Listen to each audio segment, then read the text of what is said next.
Good afternoon, everyone. This is the case of the people of the state of Colorado versus James Egan Holmes, case number 12CR 1522. The record should reflect that Mr. Holmes is present with his attorneys and the prosecutors are present as well. Here is the note from Juror 17 from this morning, and we'll just mark it as court trial exhibit number 77. It reads as follows: I am sorry, but I have scheduled numerous appointments for July 17th, since it is the only business day we have off in July. Almost everything is closed on the 3rd. I apologize. And then it says juror number 17, and then below that it says in parentheses, if there's another day or half day that we could have that is better, I can try to rearrange my appointment. I would be happy to do so. So given that, and given that I think Juror 155 also has a couple of appointments, I think we'll just plan to take Friday the 17th of July off. Is that okay with everyone? Yes. Yeah, we were already planning on that, obviously, so that's fine. Okay. All right, I'll tell the jurors. Okay, are the parties ready for the jury? Yes, Mr. King, are you ready? Judge, I have one issue that I wanted to raise real briefly, and I don't know how the court wants to handle this. I noticed today, and I've noticed at other times in the trial, and I didn't bring it up, that juror number 118 appears like she is very tired and or sleeping at times, and I noticed that again this morning. I've noticed that before intermittently, but not something that was so severe that I thought it needed to be brought to the court's attention. But because it seems to be a little bit of an ongoing problem, I don't know what the court wants to do. I don't know if you want to inquire of her, or just if the court wants to keep an eye on her, or how the court wants to proceed. But I wanted to put on the record that I noticed that this morning. All right, thank you. I'm happy to inquire. Do the people have a position? No, Your Honor, although I'll say, at least during the portions of the trial that I've had the chance to look over, I have not made that observation, but as the court wants to inquire, I think that'd be appropriate. I have not noticed that she's been sleeping. I know that sometimes she will look down and seems to have her eyes closed, but I don't get the sense that she's asleep. And it's hard to tell because jurors sometimes are looking down at their notes or they're writing down things, or sometimes they'll close their eyes for a moment, but clearly are awake and still paying attention. So, but just to be on the safe side, I'll bring her in and I'll question her. So let's have her come in, please. That's juror number 118.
The record should reflect that juror number 118 is now present in the courtroom. Good afternoon.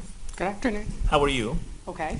All right, I brought you in because I'm just wondering, at times, apparently you may have your eyes looking down, and we can't tell whether you're looking at your notes or whether you're closing your eyes momentarily or whether you're asleep or tired. And obviously, it's important that all the jurors are awake and alert and completely concentrated on the proceedings throughout. So the only way we could find out as to whether there is a concern here was to bring you in and ask you. So that's what I'm doing. I'm inquiring whether there's anything we should be concerned about in terms of you being tired and perhaps falling asleep, or whether you're paying attention and fully concentrating on the proceedings every minute of it every day. The wind is blowing on my eyes, directly in my eyes from the wind. Okay. And so it's drying my eyes out. And the only way I can do that is, blink them and close them to get the wind off of my eyes. Okay, but you've been alert and awake throughout the proceedings? Yes. Okay. I actually have a shirt on today because it's cold, Yes. sitting there in the wind. And the temperature in the courtroom is one of those funny things that I can't make everybody happy. Oh, no. Almost every day I see a couple of people in the jury who are Yes. using a piece of paper or a piece of cardboard to blow some air onto themselves because they apparently are hot. And then I see other people who have extra layers of clothes, and Yes. some of my staff are hot, some of my staff are cold, some of the attorneys are hot, some of the attorneys are cold. I bet you some of the people in the gallery are hot and some of them are cold. And Yeah. I can't make everybody happy, unfortunately. So No, I'll try to, but the wind blows in my eyes and it dries them out, and so, I've been looking down to try to get away from the wind. okay, do you want us to try a different seat? Would that help if we put you in a different seat? Do you want to try that, or are you okay staying in the same seat and just continuing to deal with it? Today is the first day that the wind has been in my eyes. Oh, okay. So I don't know what happened today, whether it's turned up higher. That might be. Yeah. I'm not sure. It could be because it's hotter outside. Mm-hmm. Maybe the air is blowing harder inside.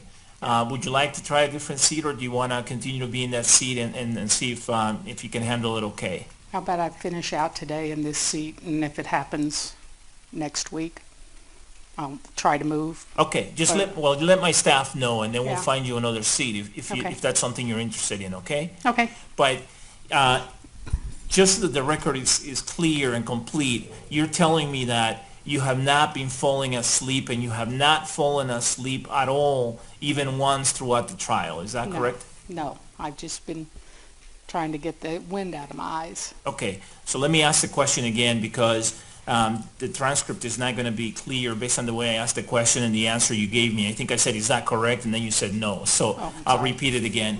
Just so that the record is clear, you're telling me that you have not been falling asleep, and you have not fallen asleep even once throughout this trial. Is that correct? Yes. Okay. All right. Anything else that you want to chat with us about? No? If at any point you feel tired or anything like that, then raise your hand and let us know that you need a break, okay? I actually am taking Vibrant, so Okay. that's what I'm doing to, make sure I don't. Okay. And so far that's working. Yes, it is. Okay, great. Thank you very much. Let me have you step out for just a moment, please. Thank you. Okay.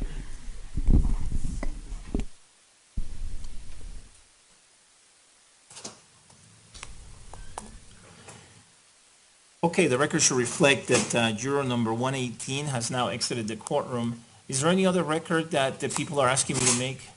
No, Your Honor. Any other questions that you want me to ask of her, Mr. Brockler? And you're not making any requests of the court at this time? All right, Mr. King, same questions for you. Is there any other record you want me to make? Are there any other questions that you would like me to ask her? And is there any request that you want to make of the court? No, sir, not at this time. Okay, thank you. All right, let's bring the jury in, please.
Please be seated, everyone.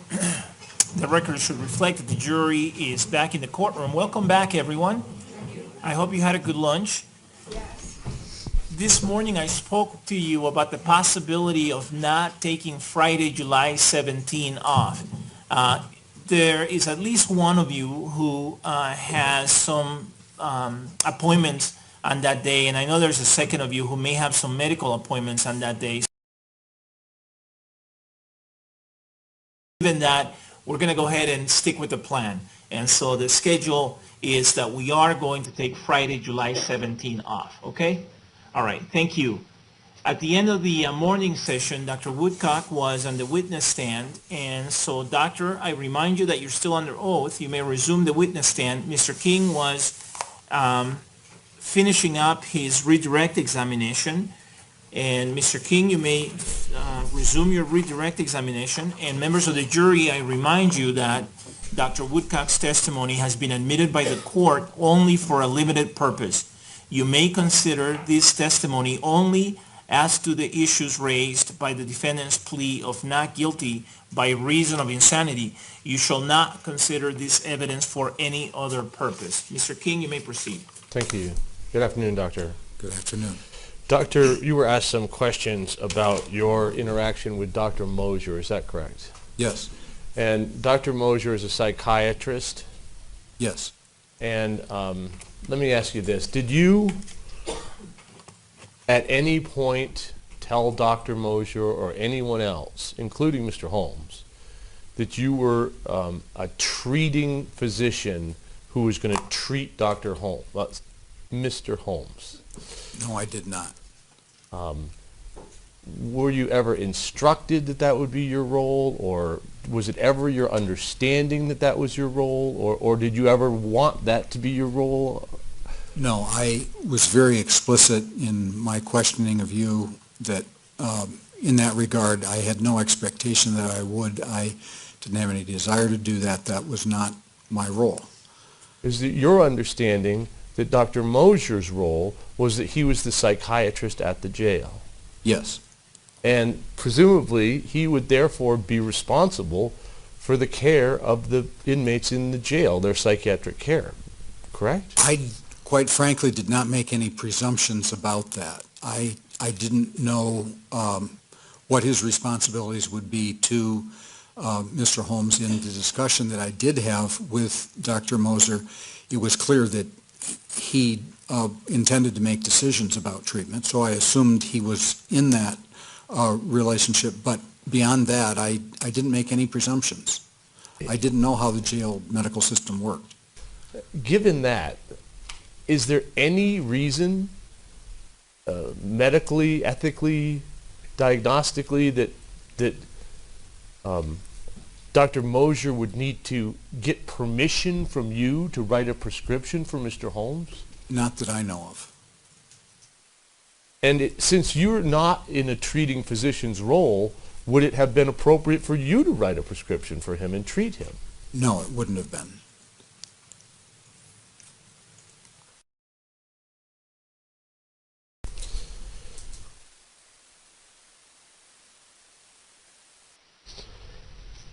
Now, you were asked some questions, sir, relating to a chapter out of a book. Do you still have that chapter up there? Yes.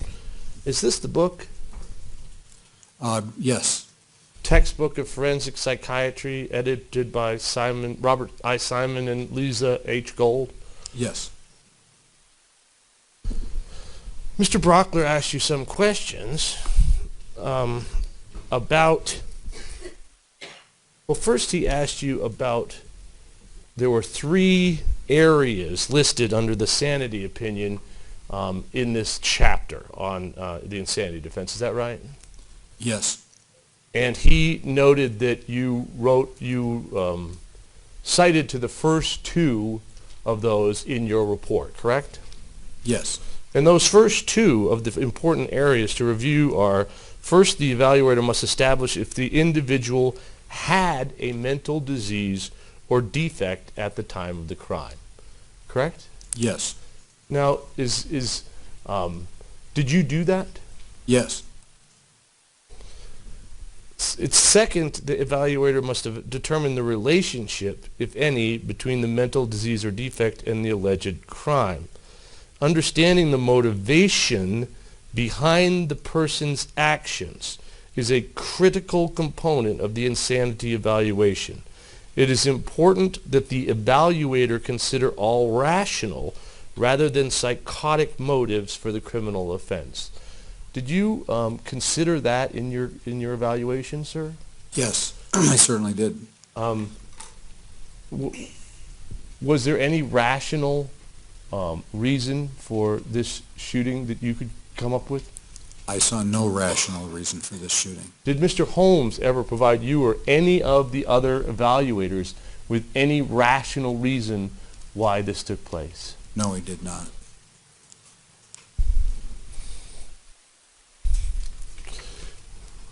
The third thing, which is at the page of 364, is that the examiner must apply the relevant insanity test, correct?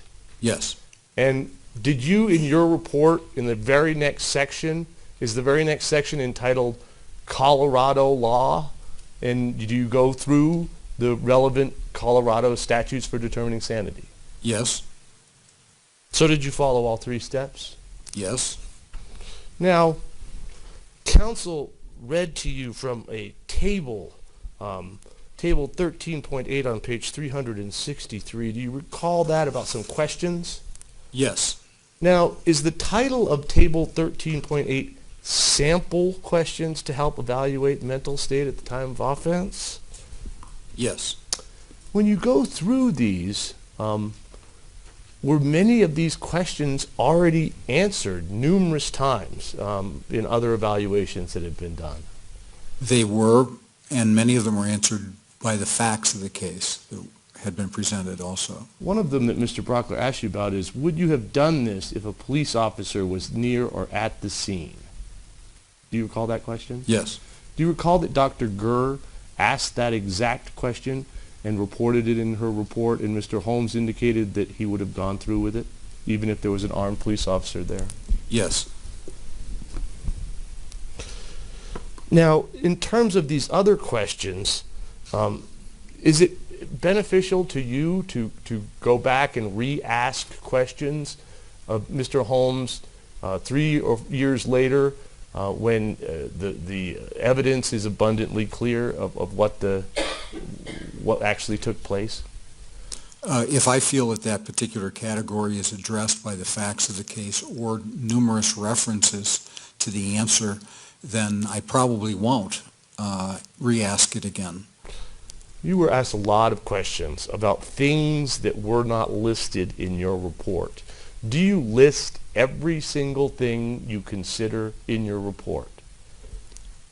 No, I have not. What's the purpose of the report? The purpose of the report is to provide the information upon which I base my opinion and the relationship between that information and my conclusions, and to state my conclusions. And I've tried to do that so that someone could follow all of that information. In terms of listing all the sources, I think the people who are going to consider that information my presumption is, have access to all of that information, principally the jury. So my reference to that information will not be novel to them. So is it fair to say, or not, that if you didn't list a specific piece of evidence in your report, that that's something that you didn't consider at all, or is it a possibility that it was something that you considered but didn't think was important or relevant enough to put in the report? Well, it may be either one. Can we necessarily know by what's written in your report? No, I've listed two exceptions that I should have listed as the basis for my opinions, including the electronic communications and the law enforcement reports. And that was an oversight. That information is available to the jury, and I've tried to make it clear that that was part of the data that I considered. Beyond that, I think the report draws the connections between the underlying data and my reasoning in reaching my conclusions. Now let's talk a little bit about how this developed. That you were asked a lot of questions about how it came to be that you wrote your report on March 26th of 2015, and how I contacted you. Do you remember that line of questioning? Yes. And I think you testified that I contacted you sometime in the early summer of 2014. Is that right? I recall that in terms of being asked to review information at that time. Do you recall or not whether or not you and I had some considerable difficulty actually talking to one another because of the difficulties of your schedule? Yes. And did that continue throughout 2014? Yes. And do you recall whether or not the materials that you needed to review were actually not all available until November or December of 2014? Some of them were, that's correct.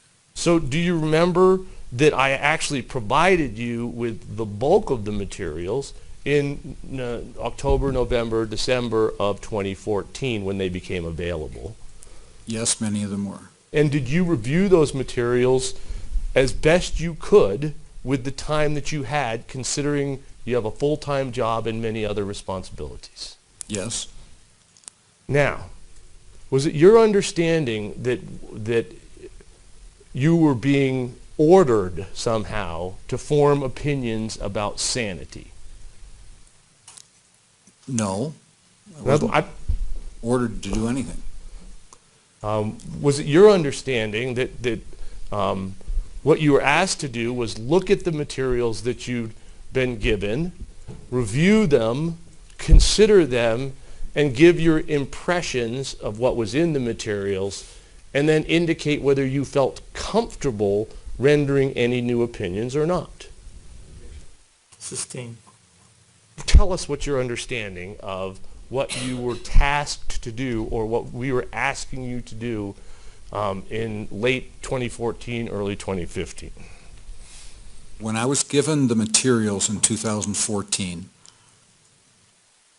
and I was asked to review those, I was asked, first of all, can I review those?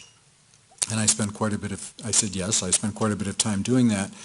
And the reason for that was for me to see if what impression I received from those in terms of these issues of mental illness, diagnosis, and principally, Mr. King and I also discussed the possibility that I might be able to present an opinion regarding sanity, but that was not the principal first reason, and we didn't reach any conclusion about that until after I had reviewed those materials, and I believe that we had a discussion about that then earlier this year.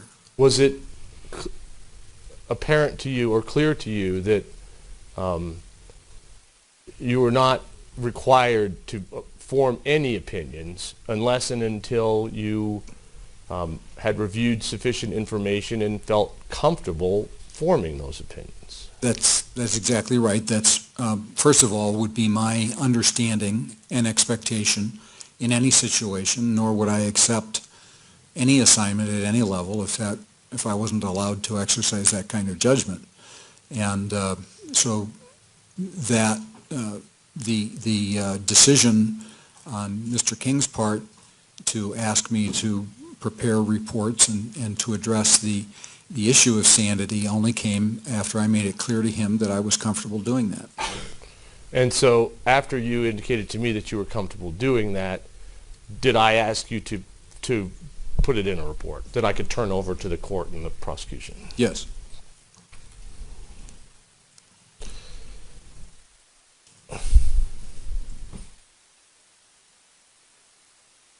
Now, in the context of the sanity determination, counsel also read to you from another table from the same chapter in the same book on page 365.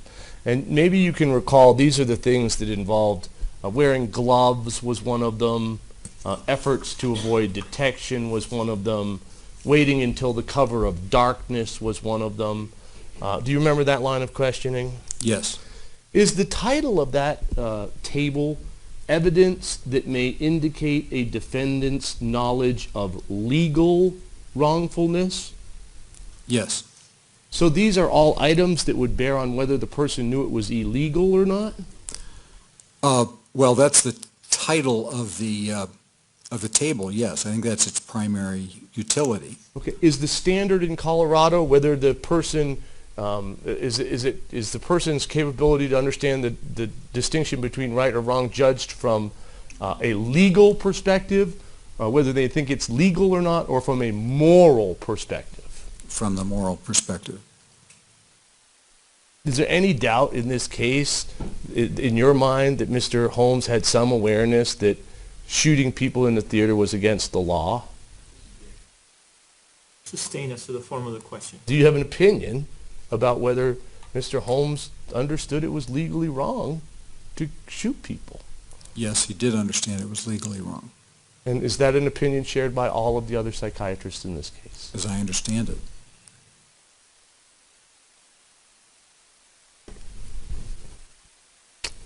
Now, the fact that Mr. Holmes knew that that this was legally against the law and did things to perhaps conceal from law enforcement what was going on, does that mean that he wasn't delusional?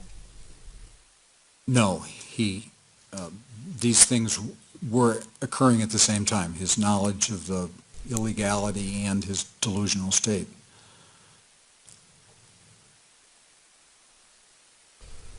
You were asked some questions about, quote, setting himself up to escape, correct? Yes. And the phrase was pointed out to you that he told someone that he made an assessment based outside the theater of what, whether to give up or not. Fair enough? Yes. Are you aware from the record whether or not Mr. Holmes also told numerous people that at the end of this he expected to be dead or in jail? Yes.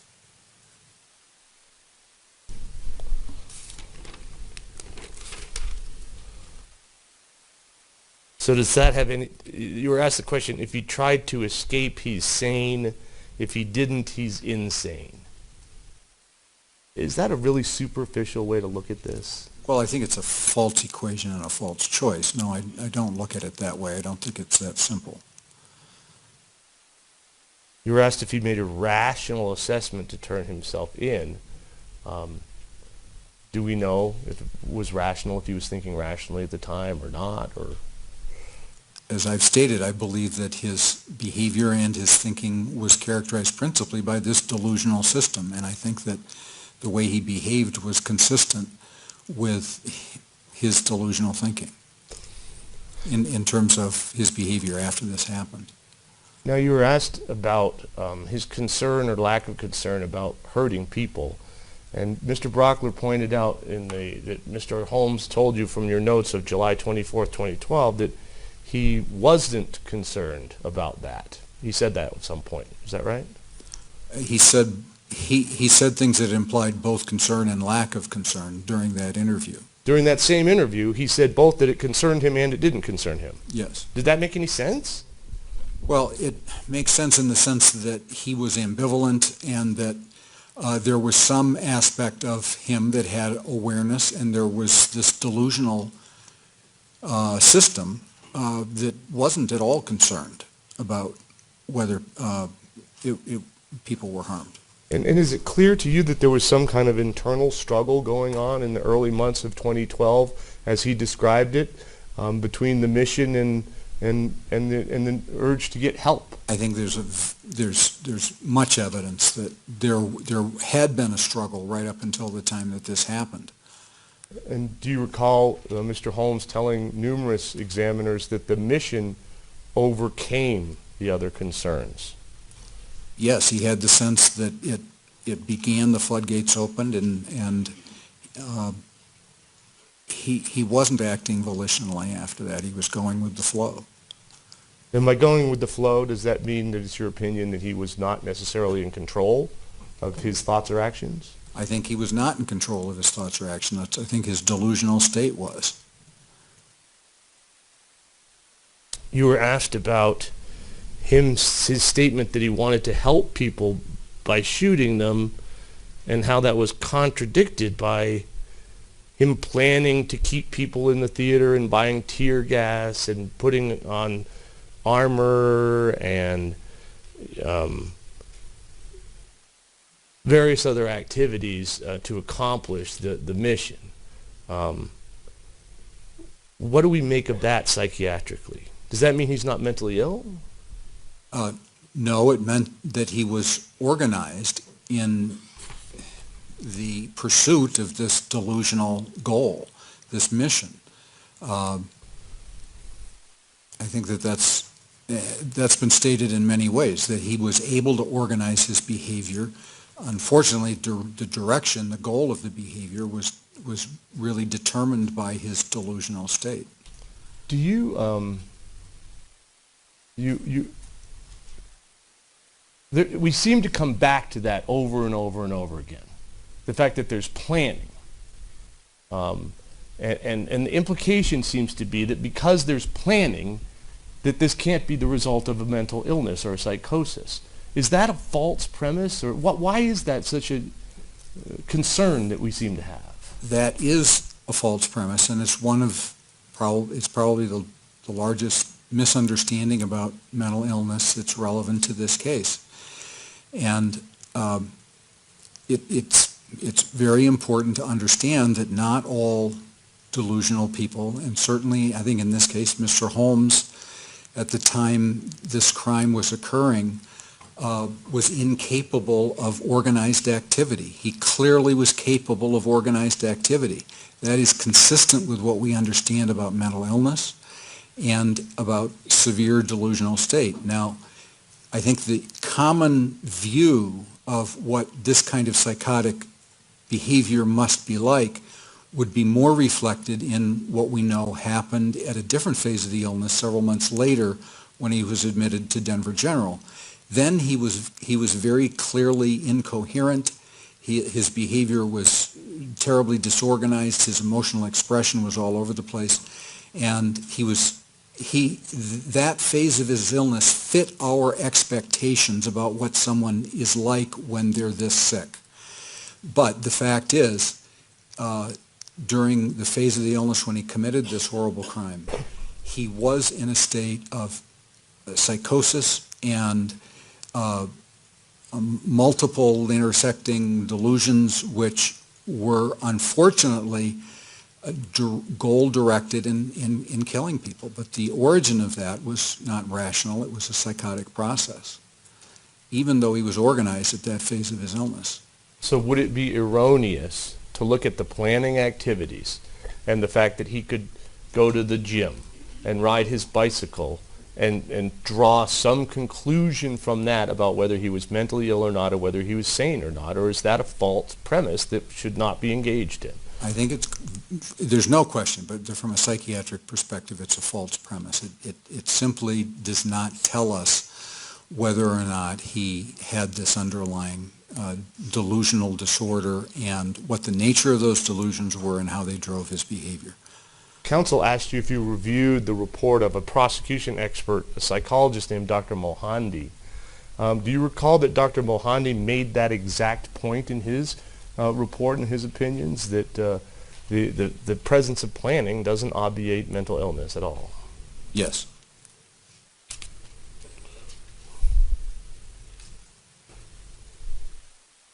You were asked about the fact that you used the phrase irresistible impulse in your report. Is that right? Yes. And you indicated that that was not part of the assessment. I think that was not part of the sanity assessment per se, but was part of the clinical assessment. Is that right? Yes. Now, is the clinical assessment important in determining what the sanity assessment is? Yes, it is. And I think that these other tests for the degree of mental illness and how it affects behavior although not part of the Colorado statute, are important in understanding that relationship between his psychopathology and his behavior. Let me ask you a question about that then. If he was subject to an irresistible impulse, if he was compelled and could not control or stop his behavior or his thoughts, might that bear on the issue of, might it affect his ability to distinguish between right and wrong from a societal moral perspective? It may, depending on the context. I think here, from, again, the perspective of his psychopathology, this is reflected in his sense of being compelled by these delusions, what I've called command delusions. This sense that once, and this delusion that he had, that once he expressed these, that he had to carry them out. This is all this sense of being compelled, this pathological impulse. When there's a capacity to resist that and to direct one's behavior, then you get this ambivalence. But when the illness becomes so severe that the delusion, the command delusion, gets carried out, then there isn't that capacity. Would that be an example of the delusion overcoming the other interest? Yes. Is it possible that if someone is compelled and cannot control their thoughts or actions, that might affect their ability to deliberate, to exercise judgment and reason and form intentions as is contemplated by the statute here in Colorado? I think that that's exactly what it means in terms of the language and the specific deficits that are required under the Colorado statute. If the delusional system is so strong that the person can't willfully do anything to alter it and to willfully control their behavior, then I believe they're not capable of deliberating. They're not capable of reflecting. They're not capable of exercising judgment. And as a result, they first of all meet the criteria, but also they're basically at the whims of that pathological state. You were asked a few questions about regret, and I think it was about killing a child. Does the fact that Mr. Holmes may have expressed regret since July 20th, 2012, in a medicated state, mean that he was sane on the 20th of July? No, it does not. Is there really any relevance to that then?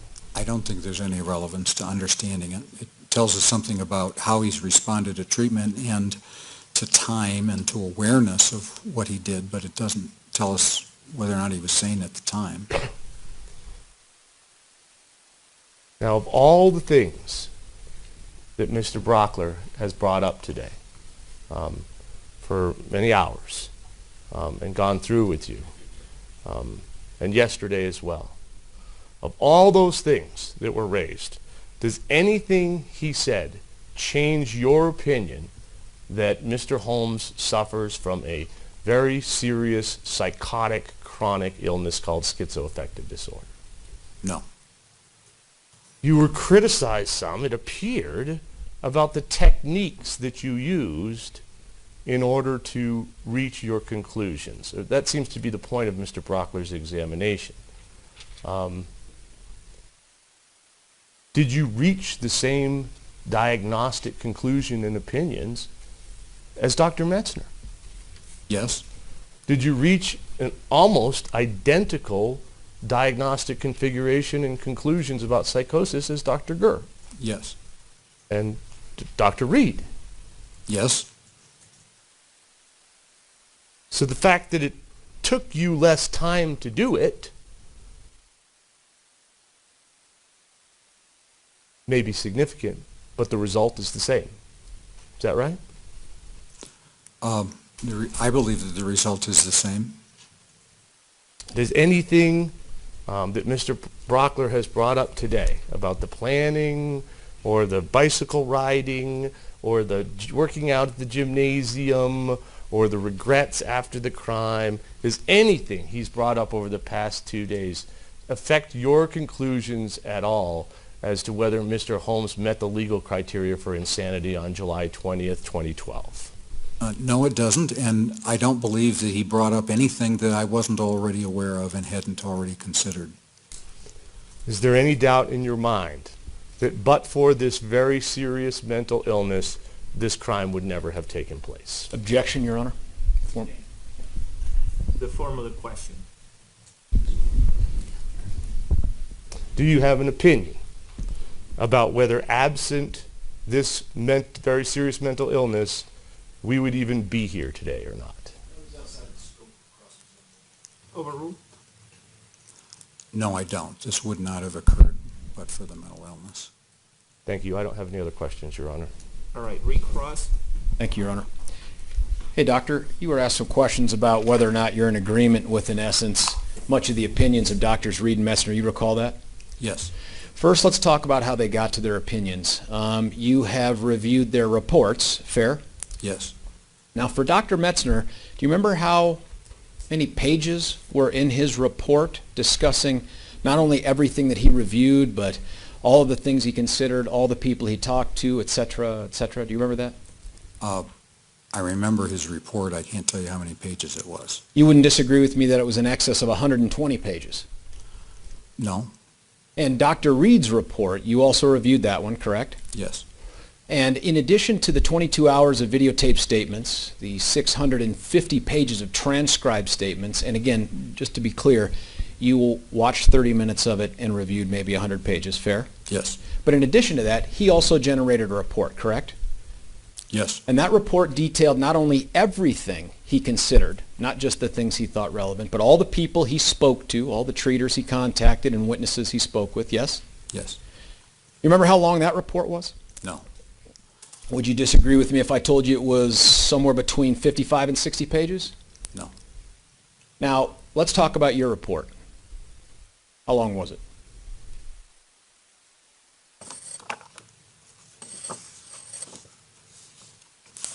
My March 26th report was 13 pages. My April 1st report was 8 pages. Just the report where you opined on the defendant's sanity. 13 pages? Yes. And in that, what you've told us is you neglected to include many things you now remember that you reviewed. Fair? 2 categories, yes. Yes. The other thing is you never spoke to any other treater about the defendant or their perceptions of him. Fair? That's correct. And you didn't reach out to his parents to speak with them like Doctors Reed and Dr. Messer,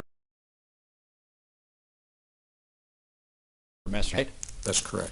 And in fact, while you may dance around some of the same diagnoses, the clear, unequivocal opinions of Dr. Metzner and Dr. Reed were that that guy was sane under Colorado's law on July 20th, 2012, right?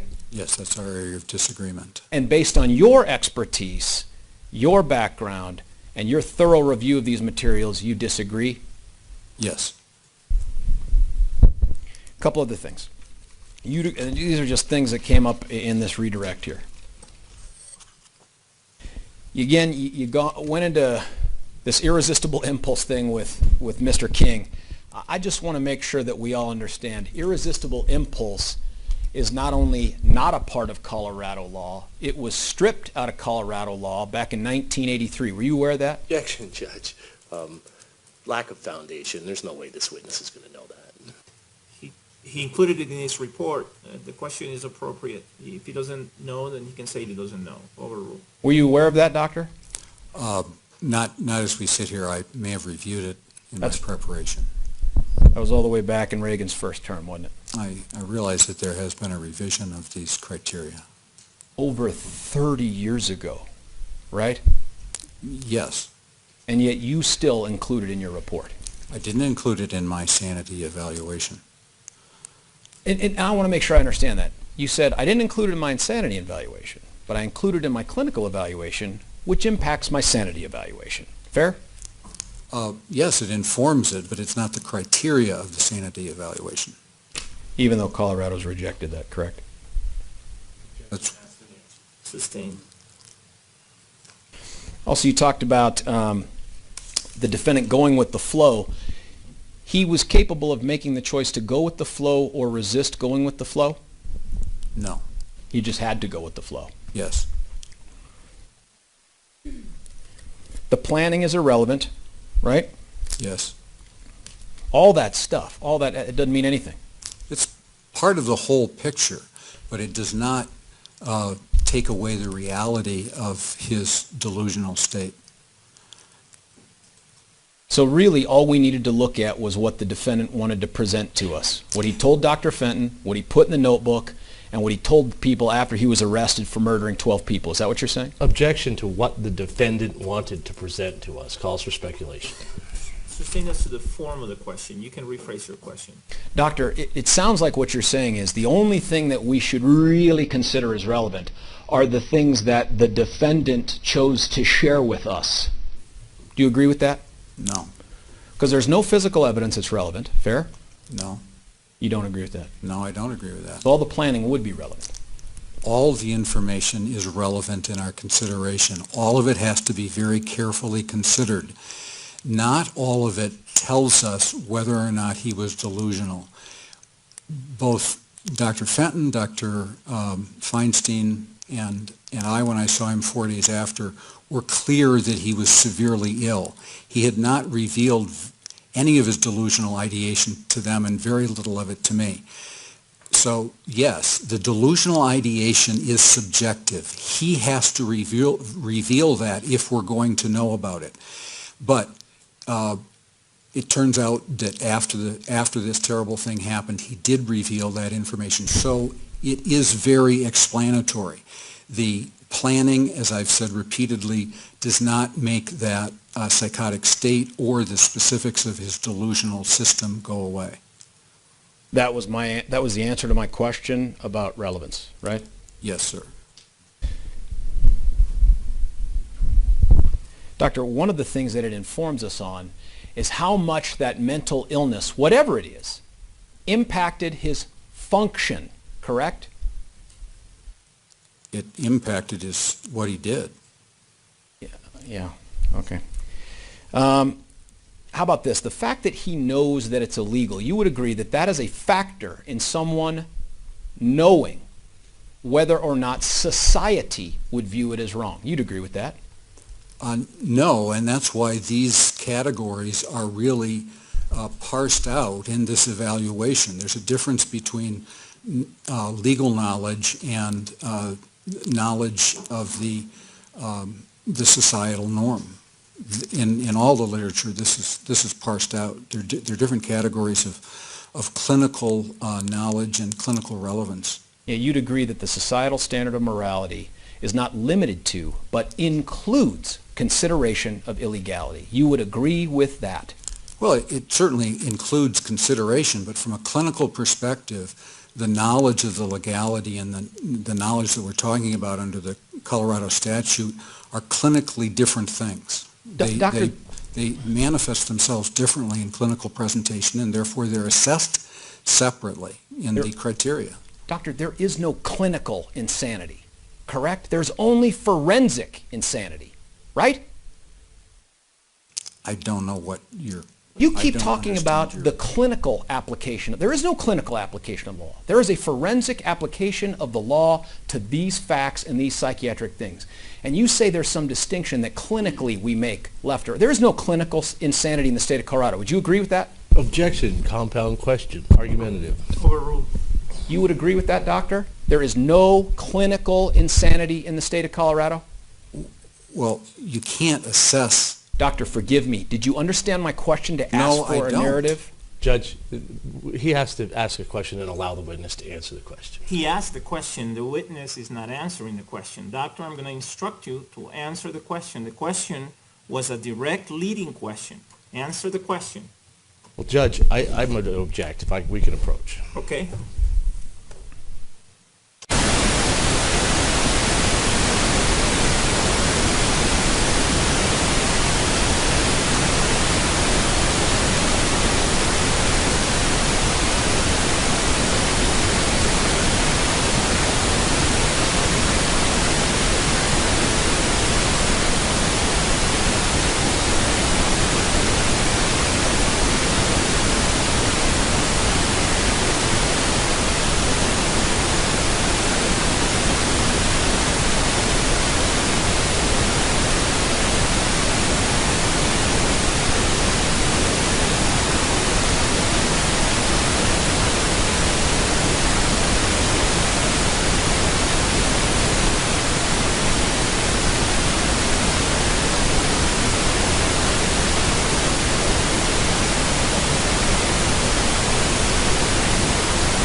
Doctor, I'm going to instruct you to answer the question that is asked. If you cannot answer the question that is asked, and you need to explain, then you need to say that. But otherwise, you have to answer the question that's asked. You understand? May I explain why I don't understand the question? No, it's not just related to the last question. I'm telling you from here on out. You have to answer the question that's asked. If you don't understand the question, or if you can't answer the question that is asked, for example, if it's a yes or no question, or it's do you agree or disagree question, as was the last question, or a true or false question, and you can't just answer it the way it was asked, then just indicate that you can't just answer it and you need to explain. All right? Thank you. Okay, go ahead. Dr. Dean, the question repeated. Yes, please. You would agree with me that in Colorado there is no clinical insanity. I can't answer that question because I've never heard the term clinical insanity before, and I don't know what it means. Thank you.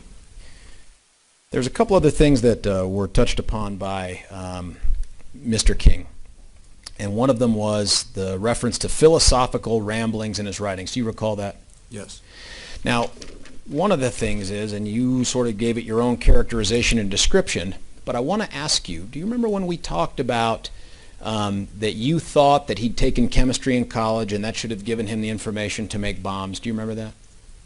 I think I said that plus the internet Yep. might have. So my question is this. You obviously reviewed his transcript from undergrad, fair? Yes. And one of the things that you noticed was that in his last or second to last semester, he took a class on philosophy, didn't he? I don't remember the transcript. I know he mentioned philosophy in my history. In fact, he took a class on philosophy that had something to do with philosophy of life or something like that in the title. Do you recall that? Not specifically, no. And because you don't recall it, that must mean you didn't also review in Discovery the syllabus of philosophical writings he was required to review to get through that class. Is that fair? Judge, this is beyond the scope. I object. Your Honor, he asked about these philosophical writings and where they came from and what they meant. He even asked if they were delusional. Overruled. Doctor, did you review that syllabus that was in Discovery? I don't recall. You don't recall if you reviewed it? Or That's no, correct. I didn't review it. I don't recall. So if you don't recall if you reviewed it, my guess is you didn't look to see if those writings matched up with what he put in his notebook. I didn't because the writings didn't make any sense to me. They were ramblings. So that was my point in characterizing them that way. Did you understand my question? Yes. My question was, so you did not review the philosophical writings from the syllabus to see if they matched the notebook. Is that true? I believe I answered that. That's correct. I did not, and I explained why. I didn't ask you why. Did I? Judge, objection, argumentative. Overruled. No, you didn't. I was explaining my answer. Thank you. One of the things you were asked about, by the way, again, with those philosophical ramblings and what you've just thrown in there, you never talked to the defendant about any of those, did you? What he had written in the notebook that I characterized as philosophical ramblings? Yeah. No, I didn't. You didn't seek to get clarification on those from him, did you? No. In fact, more than that, in that first meeting on July 24th, when Mr. King asked you, when he says, "I hate everybody," that didn't make sense to you. Do you recall that exchange you had? Yes. You didn't ask him to clarify what he meant by that, did you? In the July 24th interview? Yes, sir. You only had two. Let's see how I followed that up. Go ahead.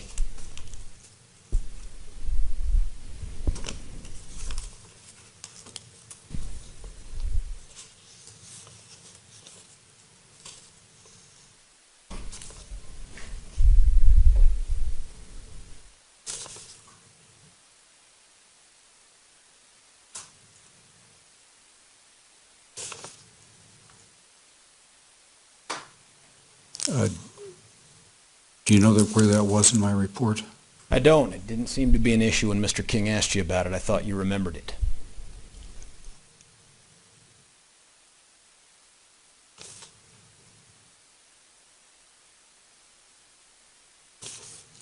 Seem to recall it being in the middle of a page. stood out as "I hate everybody"? I don't see how I followed that up. Because you didn't follow it up, correct? I guess I'll look again.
Well, I followed it up by asking what he had done with the responses of the people that he was sharing that with. That was within the context of his reaching out to other people to see if they would participate with him, and that's where that went, where what we talked about, the fact that they responded that he was just depressed, and he talked about his inward suffering. Dr. Woodcock, in response to him telling you that his philosophy was, "I hate everybody," and you not understanding what that meant, as you said to Mr. King, you did not ask him to clarify that statement to you. True or false? I didn't ask him that specifically because he related it to his depression and his suffering. That's the connection that he made. The answer to my question is you did not follow it up. Yes. I did follow it up in that way, not by asking him specifically. Obliquely. You asked him obliquely. Yes, he related that to his emotional state, to his depression, and to his sense of suffering. That's what his philosophy was about, and that is reiterated in some of the other reports where he talks about nihilism. So the connection there with the philosophy, if there is a connection, had to do with his depression, his sense of meaninglessness and nihilism. But here, the connection in this interview had to do with depression. I think that's quite relevant.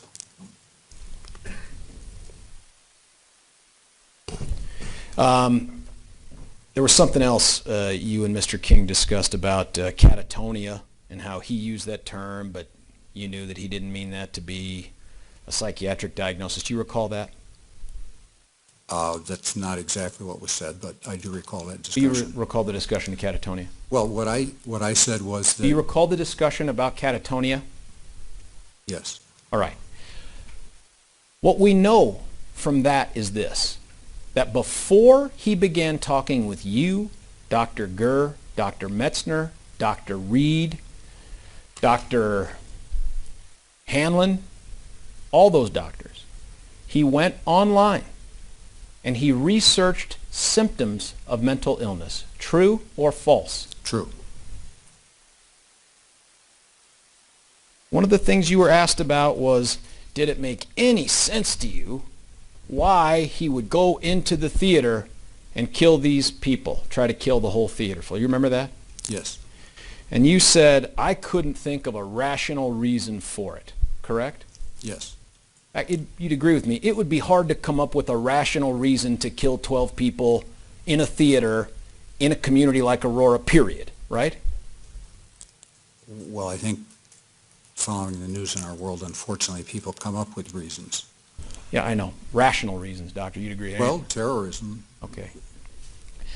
I've got one for you. How about the idea that he hated everybody? Then killing 12 people would be a rational follow-on to hating everybody. You'd agree with that? I think that is both inaccurate and oversimplifies the nature of his psychopathology. So you disagree that killing people after you stated you hated everybody would be rational? You disagree?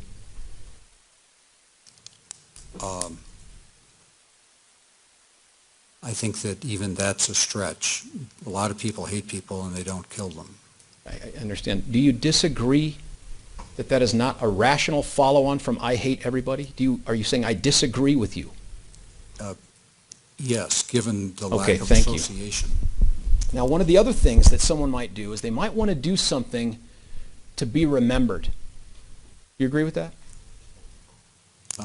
Yes, And in this case, there's evidence that the defendant wanted to be remembered. You'd agree with that? that.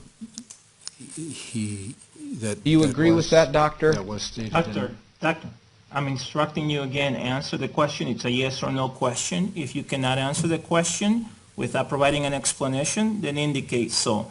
The question is, do you agree with that, doctor? Can you answer the question? Yes, Is that the answer to the question? yes. All right, next question. Thank you, Your Honor. And part of the evidence of him wanting to be remembered were all of the selfies that he took. You recall that? Yes, You asked him about none of those selfies, correct? correct. And not only you, but Dr. Gurr didn't ask him about any of those selfies, correct? Objection, calls for speculation. Overruled. Correct? I don't recall that in her report. You just recall the question about he would still do it if a policeman had been at his elbow. You recall that one? Yes, And you recall that coming not in her June 2013 report where she, like you, declared the defendant insane, but in a report she generated 18 months later. Correct? yes, So she did not ask that question prior to declaring the defendant insane. That's your understanding, correct? Objection, lack of foundation, calls for speculation. Overruled. Go ahead, doctor. I don't recall that in her report or it not being in her report. You don't know when she may have asked that question? I thought you were asking me if it was in her report. I just don't remember that. Well, if it wasn't in her report, where would you have gotten it?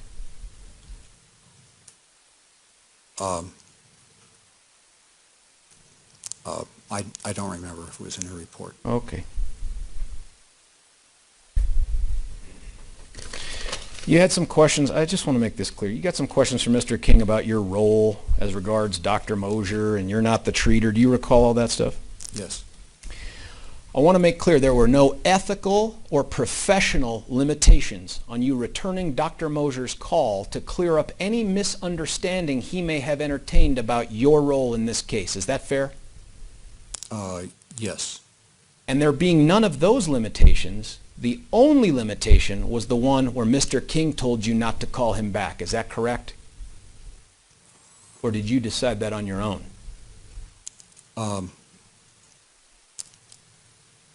that's essentially what happened. Which? I had communicated this to Mr. King. There were several, and I was basically, I think his response was, we're in a meeting about this now. You don't need to do anything now. I understood that he understood my request and that would be communicated in the appropriate channels. There was no reason why I couldn't have independently called back Dr. Mosier, but I didn't do that. One other thing, final thing, and it keeps coming up, is this issue of shadows. Do you recall those questions in redirect? Yes, I want to be clear about this. On July 24th, 2012, the defendant never uttered the word shadow.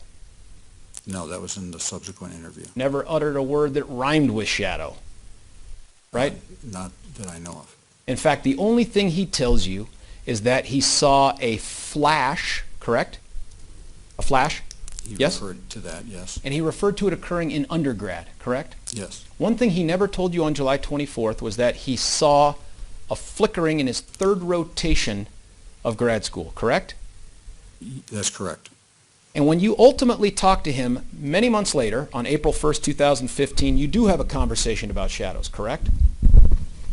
Yes, And he never tells you that he saw shadows in his third rotation at grad school, correct? no, he did not. He doesn't tell you that he saw shadows that were dancing, correct? Correct. Or that they were juggling shadow axes or swords or guns, correct? Correct. Or that they were juggling shadow heads, correct?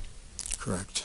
In fact, the only reference he makes to shadows is he tells you 1 year earlier, which I presume is April-ish of 2014, that he maybe saw a shadow on the wall or on the ceiling, correct?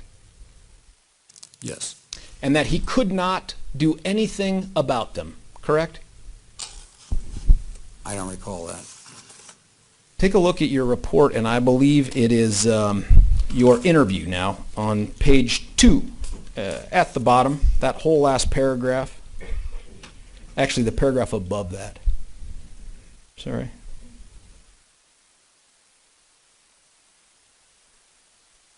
Yes.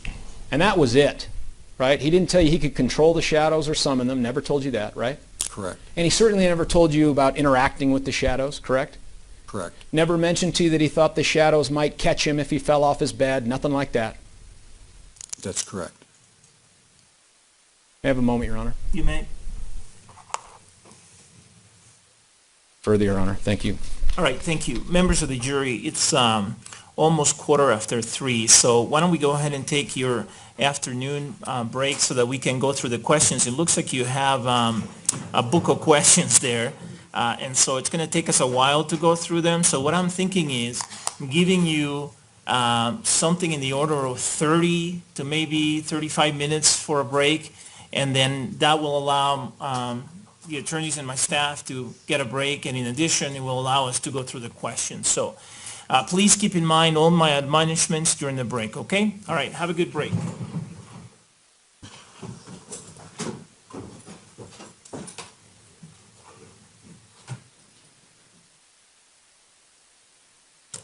Ms. Curlings, could you give me the questions, please, so I can start? And Dr. Woodcock, we'll ask you to step out, please. Thank you.